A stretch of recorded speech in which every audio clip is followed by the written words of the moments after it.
In the work of making our communities the best they can be, there's certainly government that plays a role, educational institutions, faith communities also.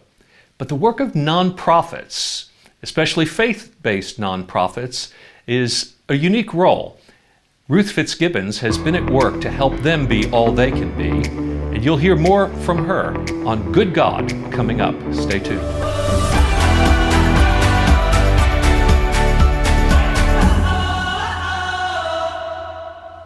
Welcome to Good God, conversations that matter about faith and public life. I'm George Mason, your host, and I'm pleased to introduce today to our program Ruth Fitzgibbons. She is principal at the Richards Group. Thank you. And has really been one of those people that has worked in the community to help make life better for people through her work, especially with nonprofits. Ruth is also an elder at her Presbyterian church, Preston Hollow Presbyterian. And so, Ruth, I'd like to just sort of begin there, if we could, because Good God is always trying to look at the intersection between people's faith and vocation. So tell us a little bit about your faith journey, and we'll start there and then move into the work aspect. Well, thank you, and thank you for having me. I'd say my faith journey is a bit checkered, in a sense. I grew up in a family that couldn't quite decide whether they were Presbyterian or Methodist, and we had kind of spotty attendance at various Presbyterian and Methodist churches in Dallas.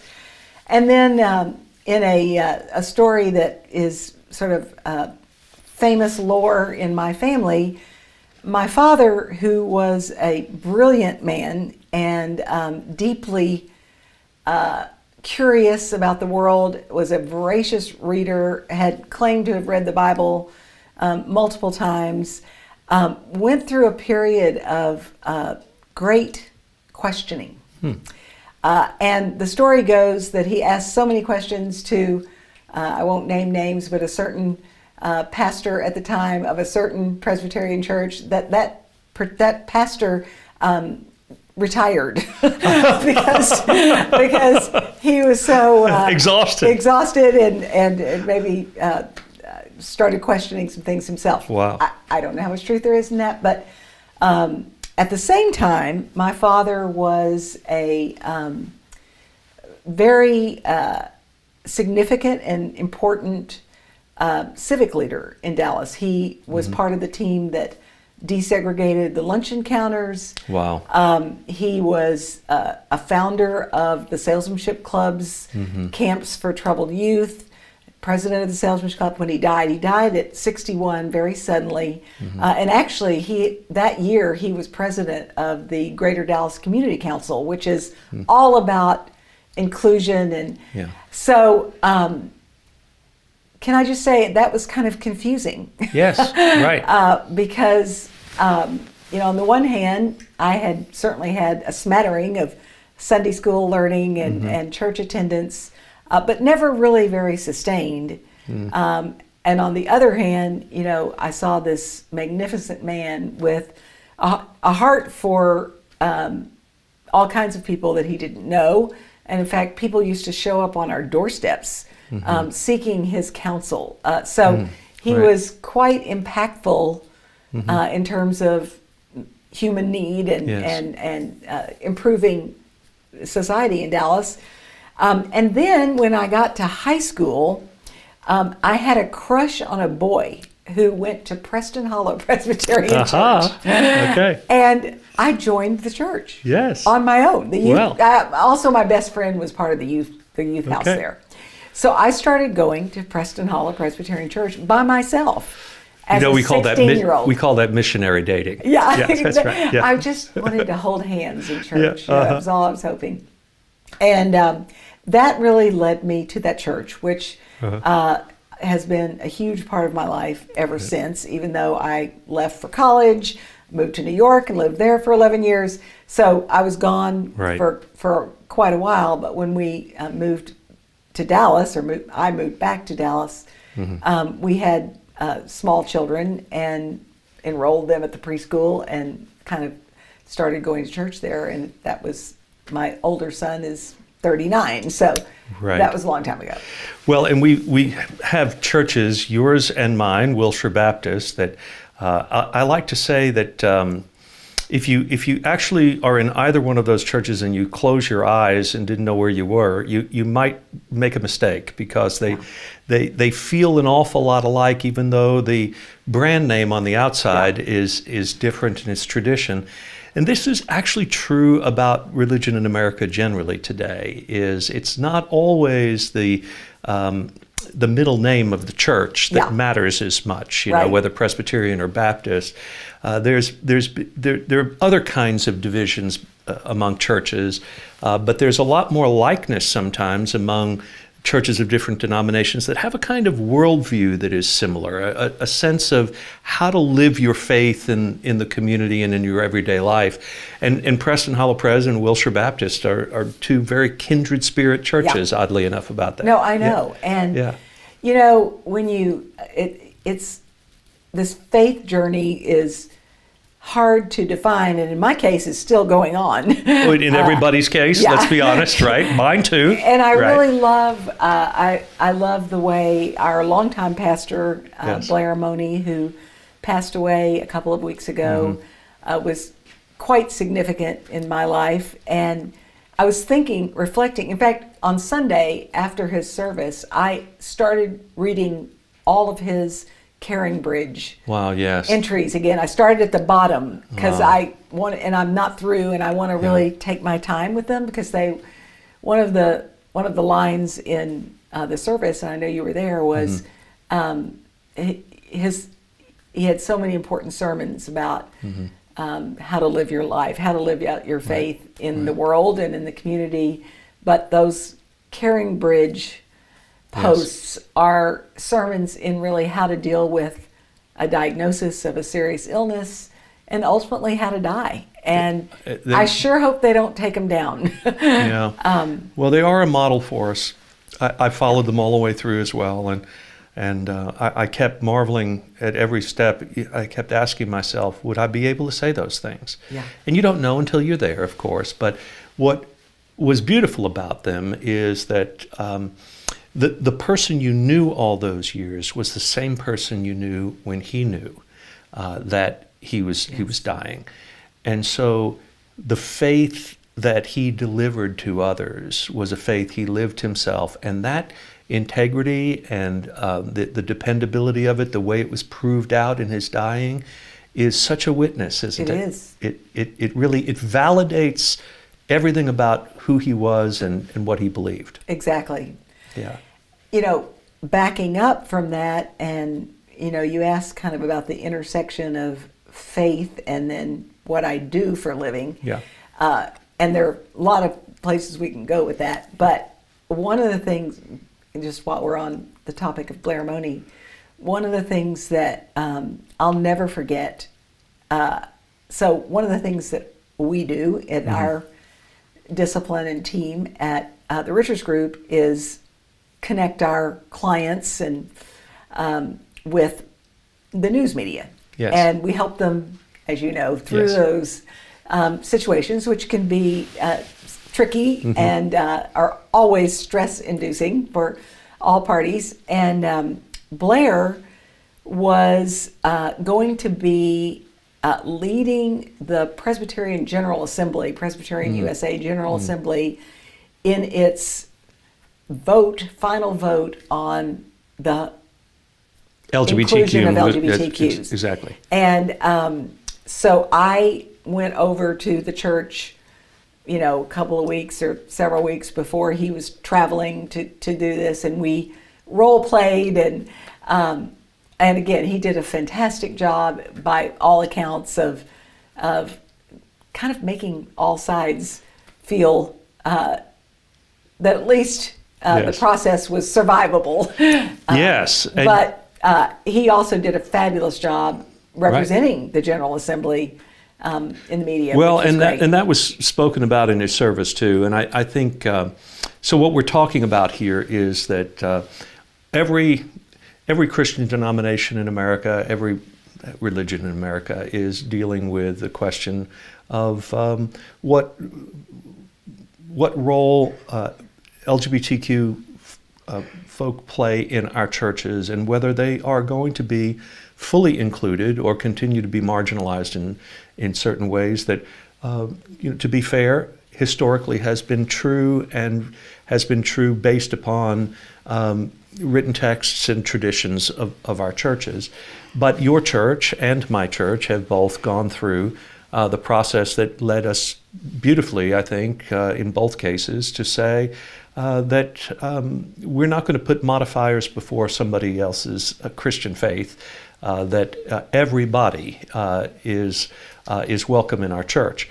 And Blair really did that in a way, not only in your local church, but denominationally, to help that happen.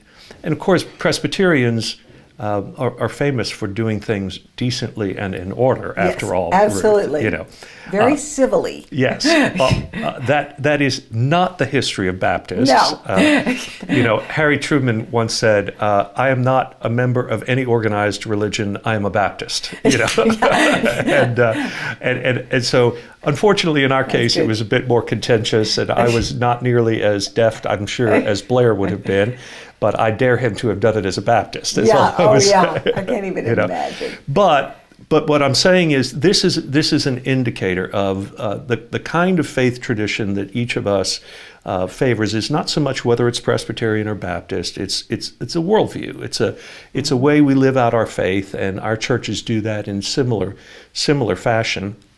And you are a lay leader in that church. You are an elder in the Presbyterian church. What does it mean for people who might be Baptists or Episcopalians or something else out there? What does it mean to be an elder? Well, I'm actually not an elder. Oh, I'm sorry. I thought you were. Oh, I misrepresented you. I've been on, a number of strategic planning committees, commissions. All right. Right now, my role there is actually as a trustee of the foundation. Okay. We have a we had some foresighted members in the early 90s that put together a foundation to try to grow an endowment for any kind of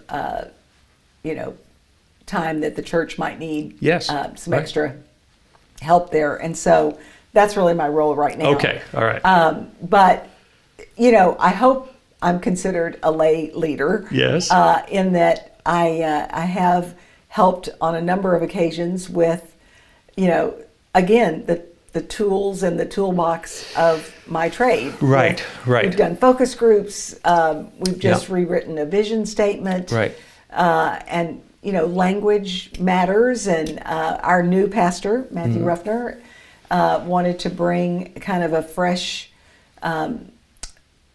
process to defining what our vision is. And of course, that's a lot of what we do at the Richards Group is help all kinds of organizations, but me specifically more in the nonprofit area, help them put language around what it is that they're here to do. Yes. And people would probably be laughing if, 2,000 years ago, they heard that the church needed branding and mission statements and all that sort of thing. But on the other hand, here we are at a point in history where there is a certain, there are a myriad of churches, and people are unsure as to how to distinguish the way people approach the faith in one to the next. And so how you portray yourself and how you communicate is an important part of that. And how you tell yourself who you are.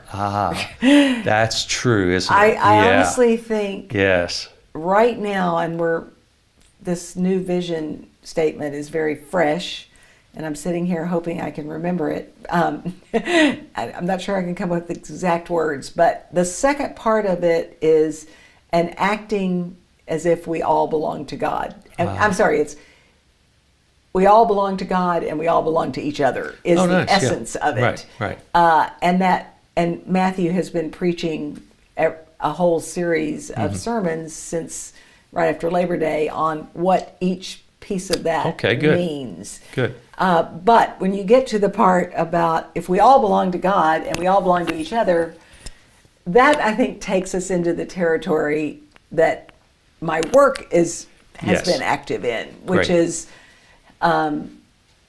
doing things with various organizations that see themselves as stewards or one way or another of helping people that need our help. And actually, this is a good point for us to break, because we're going to have a word about a nonprofit that is dear to your heart that you're working with right now, and then we'll come back and talk more about that work you do. Okay. Okay. Great. After 8 to Educate is the first all-encompassing program to support unsheltered high school youth in Dallas by offering them education in a safe place as a pathway out of homelessness and poverty. The Fannie C. Harris Youth Center will house both a drop-in center and residential services. For more information, visit after8toeducate.com. We're back with Ruth Fitzgibbons, and she is, what she does is work essentially in public relations work and media relations and the like with the Richards Group. But Ruth, your focus has been in the nonprofit world since you've been there. I know you had to convince Stan Richards that was something you could actually do and make a profit out of. But so you do for-profit work for nonprofits, essentially, and lots of pro bono work, I'm sure, as well. Well, the pro bono is kind of baked in, and what we realized, and Stan, I joke about it, but he has been enormously supportive of really everything the agency's done for the nonprofit community, most especially his favorite charity, the Salvation Army, which I'll talk about in a minute. But we at one point, a lot of agencies will do nonprofit. We'll pick one organization and basically give their services for free. Well, we kept building nonprofit clients and a portfolio of clients that all of which we don't make a profit on our time, but we served at our cost rates. And we recognize that you really just can't say, I'm going to take money from you and not take money from you. I mean, it needed to be fair across the board. So we just ended up telling people this is how we do it, and we'll make it as affordable as we possibly can, and which we do, and we probably spend 2 hours for every 1 hour we charge. But you've had some tremendous clients in the nonprofit world, and with branding mottos that have been memorable. Let's do the Salvation Army, for instance. Doing the most good. Doing the most good. How beautiful is that? And I served on the Children's Medical Foundation, Children's Medical Center board for a long while, and making life better for children. I mean, these kinds of things that just roll off the tongue, and you not off of my tongue, but some talented writer. Well, nonetheless, this is where it comes from in the process of hammering out in the branding conversations how that comes about, and yet it becomes a tremendous way of being able to articulate a mission of an organization, right? The other really great one is MD Anderson's Making Cancer History. Exactly right. I can't. I wish I had a dime for every client that says, I need one of those. I need one of those. Yes, we all need one of those. Good. Isn't that but true? Doing the most good is to me the whole story of how it was developed, and then probably even more importantly, how it was received in the organization. It actually, Stan Richards was on the board, the advisory board of the DFW organization here, and this is very, much like him, he was appalled by how fractured and fragmented their communications were, that they were all saying different things, and it all looked different, and to him, not pretty. Yes. And so he did do pro bono, take them through our branding process, and the term, Doing the Most Good, grew out of this workshop where it was kind of a combination of, they do so many things that it's really hard to explain what they do. It's a lot easier to be the Red Cross or Feeding America because everybody knows kind of what you do. But the Salvation Army, their mission, which is 100 years old, is meeting human need in His name without discrimination. Right. Well, that's a pretty big mission. Yes. And so what that means is that they end up doing whatever the need is in whatever the community is. And so there needed to be some way to talk about that, in shorthand. But the really great Richards Group taglines are always kind of double entendres. Exactly. Yes. And so they also have a reputation for being great stewards of their donors' dollars. And I think 82 cents of every dollar goes to direct service. Once again, the most good. Doing the most good. Right. So of course, I'm sure I wasn't working on it then, but I'm sure they all came out of that workshop and were just, so proud of that great line, which then went on to be, on trucks and everywhere. But I was just going to say that it wasn't as readily received by the rank and file officers throughout the country as you would think. And the reason was, and it's very much a part of their personality, they are so humble. Right. They thought it sounded like bragging. Ah, right. But again, that was a process of, it took a couple of years probably to sell it in.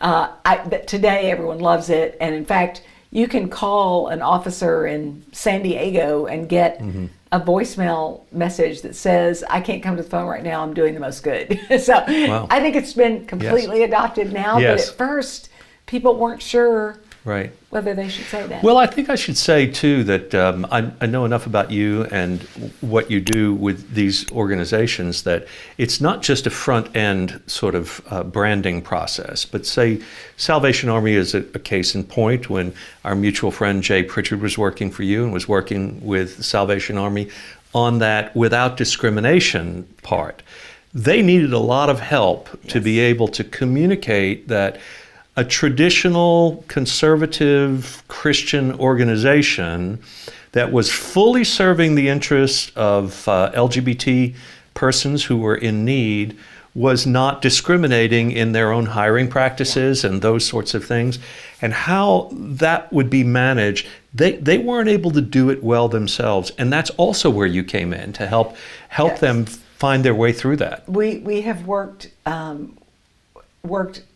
tirelessly for the past 6 years because there are some myths and misperceptions and outright distortions of incidents that may or may not have happened 15 to 20 years ago to some person who went to a shelter. I mean, and what we learned to say or taught ourselves to say is, first of all, it's a really large organization. Yes, right. Exactly. And, there certainly could be a person somewhere who didn't share or didn't fully embrace the mission of the Salvation Army and somehow did offend someone. Sure. But this very morning, I came here from a meeting with the National Commander, David Hudson, and his wife, Sharon Hudson, commissioners, national commanders and commissioners at their headquarters. And just this morning, he made an impassioned speech, just privately in our room as we were talking about how we have to continue to get across to everyone we serve and those who serve with us as donors and volunteers that it's all about our mission. That is our mission. Right. And that's what he was saying just this morning. And he always says it just like that. To meet human need in his name without discrimination. That is our mission. So it always comes back to that. So how can we exclude someone who has need. And it's made in the image of God, and Yeah. it's our duty. Right? Yeah. So It's been such an interesting experience in the business world yes, to be serving this client. yes, And, I've gotten used to it now, but when I first started working with them 6 years ago, I wasn't accustomed to praying Yes. before every business meeting. right. In a, Stephen Pyle's restaurant, Right. Sure. holding hands and blessing Yes. the food. And a lot of meetings start with a devotional, Yes, right. which I've come to just love. Yes. And these officers are just the most wonderful people. And their stories and Right. their knowledge of Scripture and their love of God Yes. has really been instructive and inspiring. You talk about an intersection of business and faith. Doesn't Right. get much closer than So there are faith communities, there are nonprofits, and then there are faith-based nonprofits. Yes. This is a faith-based nonprofit, but Right. it's actually also a church. It is. Most people really don't realize that about the Salvation Right. Army. It's also a church. Yeah. But talk a little bit about the distinctive character of faith-based nonprofits over against nonprofits who are also doing, much The Lord's good work work. and doing the Lord's work exactly, but not so much in God's name, so much as in the name of humanity, you might say. And so, in your experience, how do you see those as being distinguished one from the other? What's the different qualities about them? That's a great question. I think in some faith-based nonprofits that are like North Dallas Shared Ministries, or Yes. we're all kind of, or the Stew Pot, or Right. the Soup Kitchen, or Right. it seems like they're not all that different Yes. from some other motivation that leads someone to work at the bridge, for example. So I think they're probably more alike than they're disalike. But what's so unique about the Salvation Army is that the officers who are serving, are all pastors. Right. And, one of the famous sayings of the founder of the Salvation Army is soup, soap, and then salvation. So the whole organization back in the 1850s in London, the East End of London, was to, and it's based on Methodism because Right. he was part of a Methodist John church, Mott, William yep. Booth. Oh, William Booth, right. That's No right. one, Right. and he did not see his church Right. serving, the Bowery Right, right. bums and drunks and prostitutes that were, living on the streets. So that's really where it started, and it hasn't strayed all that far. I mean, it has strayed far from there, but Well- that belief that if you feed a man and clothe a man and meet his basic human needs, Right. and then show him the way to God and to Christ, you have transformed a life. Well, that's right, and that's different from the soup kitchen. It is different, but the ticklish thing with that is that you have to try to maintain the fact that you're doing this, regardless of whether they respond to the message of faith at the end of the day. That's right. This is not a manipulative process where you're doing a bait and switch or some sort of thing where you're just trying to lure them into the faith in some way. But it really comes from a holistic vision about the wellness of life completely, and also doesn't demand that they have to sit and listen to a sermon before they can have a bowl of soup. No, not at all. Right. It's completely voluntary, and that's Right. a misperception too about the Army. It really is, yeah. And other places do that, but not the Salvation Army. No, Yeah. they don't. Right. So But I think in their heart of hearts, right. they offer that spiritual and emotional care Right. during disasters, during all kinds of life's traumatic journey, Right. and because that's how their lives have been transformed. Absolutely. And a lot of the younger officers who work in their adult rehabilitation centers, and are graduates of the program, so Yes. they've seen their lives changed. So it's just an interesting, and kind of going back to my father. We know that work can happen and be effective and transformative in lives.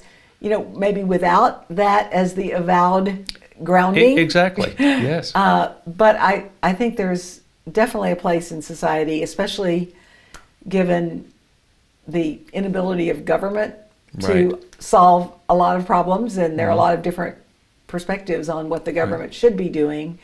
And I think back even when George W. Bush was president, and he really wanted to emphasize faith-based institutions, partnerships, and we need that. Even in league with the government, which has been a very challenging church-state question, but there have been models of how to do that, and that was a bold initiative, I think, that has borne some good fruit. Yeah. As a matter of fact. Well, and the Salvation Army, I think 13% of their funding comes from government programs and grants, and often in a particular city, they'll actually be hired by the government to run a housing program, or so we have to have more of that, and I think it plays a really important role.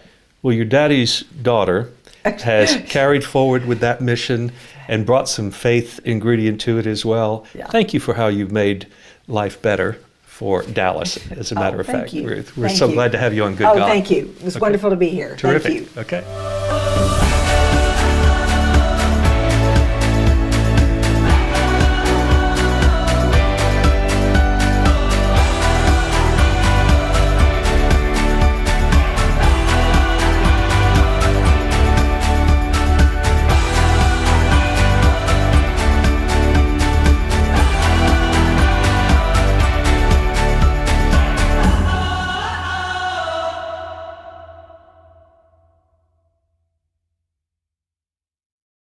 After 8 to Educate is the first all-encompassing program to support unsheltered high school youth in Dallas by offering them education in a safe place as a pathway out of homelessness and poverty.